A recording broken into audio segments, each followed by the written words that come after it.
27 sentyabr bizim müharibənin başlandığı günü elan olundu.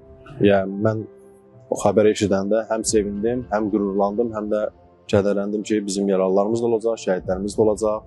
Amma haqq bizim tərəfimizdədir, biz döyüşün qalib olacaq inşallah. Və iş yerindən evə gəlib, aləmlə sağollaşıb, halallaşıb, birbaşa hərbi komissarlıqdan da Füzuliyə yol aldım.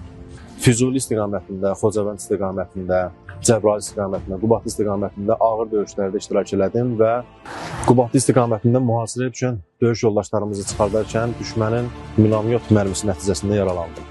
Müalicəmi başında davam elədim, sağaldım, şükür Allah bugün ayaq üstəyəm, öz işimdə, öz ailəmin yanında, öz millətimin içindəyəm. Düşünürdüm ki, həyat bu ilə də söndü. Yəni, mən əlil qaldım, həyat bu ilə də söndü, amma tam əksinə. Allahın sayəsində, millətimizin sayəsində, həkimlərimizin sayəsində, ölkə başçımızın sayəsində, ruh yüksəkliyimiz və bizə olan qayğı, kömək, müalicəmiz sayəsində mən ayaq üstə durdum və özümü bərpa elədim.